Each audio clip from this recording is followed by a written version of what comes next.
Galatians chapter 5 verse 17 says, "For the desires of the flesh are against the spirit, and the desires of the spirit are against the flesh.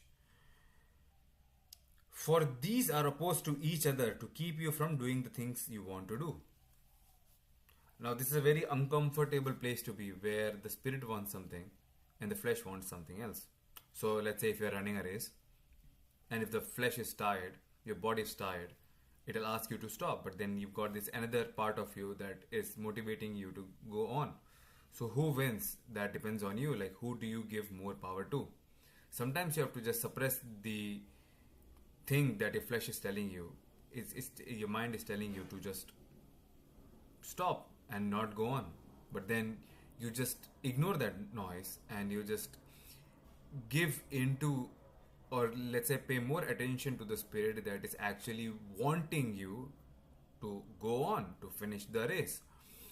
And that comes with a lot of practice in especially usually the sound of the spirit, or let's say the sound of the spirit becomes stronger and stronger and stronger when you put yourselves in really uncomfortable situations. Eventually, over a period of time, the voice of the spirit becomes stronger than the voice of the flesh. Because now, let's say if you did a race and now you're doing, let's say you did a 10k race and now you're doing a 15k race.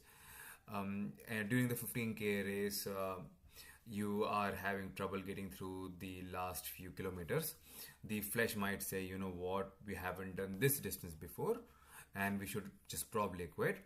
But eventually, when you force yourself to listen to the voice of the spirit, which is motivating you to go on, it will give you evidence that you have done almost like things like this, which are almost the same on a difficulty level, and it's just a few more kilometers and you can do it.